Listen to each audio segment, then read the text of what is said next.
Good morning friends, मैं Shashikant Pandey, professional financial and health advisor in LIC of India. तो financial planning के part third risk analysis में आपका स्वागत है।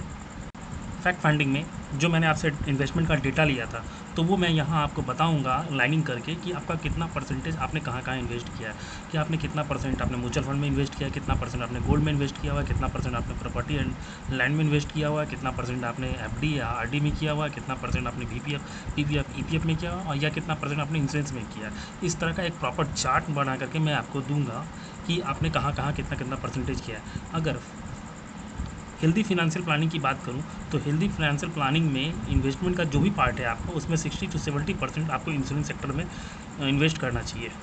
आपका जो भी इन्वेस्टमेंट है तो वो आपको मैं बताऊंगा कि किस एरिया में किस पार्ट में पड़ रहा है। मेरे हिसाब से मार्केट में 4 ही प्रकार के प्रोडक्ट होते हैं। कुछ प्रोडक्ट में आपका हाई रिटर्न होते हैं, कुछ प्रोडक्ट में हाई रिस्क होते हैं, कुछ प्रोडक्ट में लो रिटर्न होते हैं, कुछ प्रोडक्ट में लो रिस्क होते हैं। तो आपको इसी एरिया में पता चले कि आपने इन्वेस्टमेंट किस एरिया में करके रखा हुआ है। सबसे पहला एरिया आता है high return and high risk का, तो उसमें म्यूचुअल फंड, प्रॉपर्टी और आपका शेयर मार्केट आता है। म्यूचुअल फंड के बारे में सारे लोगों को पता है कि उसमें हाई रिस्क है, चूँकि मार्केट की प्लान है, और रिटर्न जो है हाई रिटर्न है।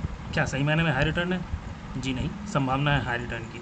प्रॉपर्टी में भी उसी प्रकार से आपका हाई रिस्क है, बाहुबली से बचाना पड़ता है, जल्दी से आपको बाउंड्री वॉल करना पड़ जाता है, सारे कागजात जल्दी से पूरा कंप्लीट करने पड़ते हैं कि नहीं तो आपको हाई रिस्क में आपको आ जाएगा। और रिटर्न इसमें भी आपकी संभावना के रिटर्न है। अगर आप बेटी की शादी के लिए लेते हैं और संयोग से अगर आपके ग्राहक को पता चल जाता है कि किसी निश्चित उद्देश्य के लिए ये प्रॉपर्टी सेल कर रहे हैं, तो हो सकता है आपको उचित दाम ना मिले, उचित मूल्य ना मिले, उचित ग्राहक ना मिले, और मिल जाता है तो आपके बहुत अच्छे, आप लकी पर्सन है। और शेयर मार्केट में भी आपका हाई रिस्क है और हाई रिटर्न है। दूसरा आता है high risk and low return, इसमें कोई भी इंसान इन्वेस्ट करना नहीं चाहता है। तीसरा है आपका low risk and low return, इसमें आपका एफडी है, आरडी है और गोल्ड है। आपका एफडी आज के टाइम में 4 पॉइंट समथिंग का रिटर्न दे रहा है, तो आपको पता ही है कितना रिटर्न है। थोड़ा सा रिटर्न हाई पे जाते हैं तो पोस्ट ऑफिस में आता है। अब लो रिस्क और हाई रिटर्न, ये एक कैटेगरी बच गया। इस कैटेगरी में मात्र इंश्योरेंस ही एक ऐसी कंपनी है जो आती है जिसमें रिस्क ना के बराबर और रिटर्न हाई है इसका। मार्केट में बहुत है, म्यूचुअल फंड सही है, म्यूचुअल फंड सही है। चलिए देख लेते हैं म्यूचुअल फंड कितना सही है। म्यूचुअल फंड वाले आजकल क्या कहते हैं कि 1 करोड़ का टर्म इंश्योरेंस ले लीजिए, जिससे आपकी फैमिली सुरक्षित हो जाएगी, और बाकी जो आपकी जिम्मेदारी है, जैसे बेटे का एजुकेशन, बेटी की शादी करना, बेटिया की एजुकेशन और बेटिया की शादी करना, इसके लिए 10-10 हज़ार प्रति माह वाला एक SIP करवा ली, जिसका कि रिटर्न आपको 50 लाख रुपए मिल जाएंगे। मैं कहता हूँ आप ये मत करो, आप ये करो, आप LIC में 1 करोड़ का टर्म इंश्योरेंस ले लीजिए 20 सालों के लिए, जिससे आपकी फैमिली सुरक्षित हो जाएगी। और बाकी जो जिम्मेदारी है आपका, उन सारी जिम्मेदारी के लिए 25-25 लाख का पॉलिसी ले लीजिए, जिसका कि प्रीमियम आपका 10,000 रुपये प्रति माह पड़ेगा। अब किसी व्यक्ति के जीवन में 2 ही चीज़ हो सकती है, या तो व्यक्ति जीवित रहेगा या तो उसकी मृत्यु हो जाएगी। तो जीवित केस में देखते हैं सबसे पहले कि क्या क्या रिटर्न होते हैं। जीवित केस में 1 करोड़ का टर्म इंश्योरेंस था, वो नहीं मिलेगा। बेटे का एजुकेशन जो जिम्मेदारी था वो निश्चित कार्य है या अनिश्चित, तो निश्चित कार्य। रिटर्न क्या इसमें 50 लाख मिलेंगे? तो जी नहीं, यहाँ पे मिलने को 1 करोड़ मिल सकते हैं, नहीं तो 5,000 भी नहीं मिलेंगे, तो इसका मतलब अनिश्चित है। बेटे की शादी करना ये एक निश्चित कार्य है, लेकिन रिटर्न अनिश्चित है। बिटिया की एजुकेशन ये एक निश्चित कार्य है, लेकिन रिटर्न अनिश्चित है। बिटिया की शादी करना ये एक निश्चित कार्य है, लेकिन रिटर्न अनिश्चित है।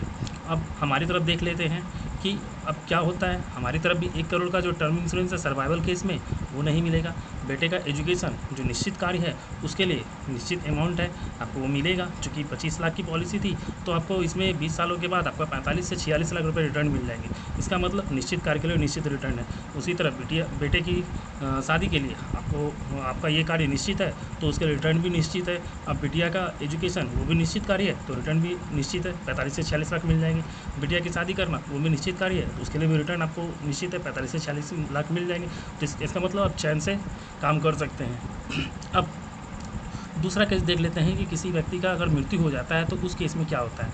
तो म्यूचुअल फंड में जो 1 करोड़ का टर्म इंश्योरेंस आपने लिया था, तो वो यहाँ उनको मिल जाएगा, उनकी नॉमिनी को। अब उनकी नॉमिनी के सामने जो जिम्मेदारी है बेटे का एजुकेशन, वो एक निश्चित कार्य है, लेकिन रिटर्न क्या है, यहाँ अनिश्चित है, पता नहीं क्या होगा। बेटे की शादी ये एक निश्चित कार्य है, लेकिन रिटर्न अनिश्चित है, पता नहीं क्या होगा। बिटिया की एजुकेशन ये निश्चित कार्य है, लेकिन रिटर्न अनिश्चित, पता नहीं क्या होगा। बिटिया की शादी करना ये एक निश्चित कार्य है, लेकिन रिटर्न इसका अनिश्चित है, पता नहीं क्या होगा। अब हमारी तरफ देखते हैं क्या होता है। हमारी तरफ भी अगर व्यक्ति की मृत्यु हो जाती है तो 1 करोड़ का जो टर्म इंश्योरेंस है वो यहाँ उनकी नॉमिनी को मिल जाएगा। अब उनके ऊपर जो जिम्मेदारी है बेटे का एजुकेशन एक निश्चित कार्य है, लेकिन रिटर्न इसमें क्या निश्चित है? तो जी हाँ, इसमें रिटर्न निश्चित है, क्योंकि 25 लाख की पॉलिसी है तो 25 लाख तो मिलेगा ही मिनिमम, इससे ज़्यादा ही मिलेगा, लेकिन मिनिमम 25 लाख तो मिलेंगे ही मिलेंगे। उसी प्रकार बेटे का मैरिज ये एक निश्चित कार्य है, तो रिटर्न भी निश्चित है, मिनिमम 25 लाख मिलेंगे। बिटिया का एजुकेशन ये एक निश्चित कार्य है, तो रिटर्न भी निश्चित है, 25 लाख मिनिमम मिलेंगे ही मिलेंगे।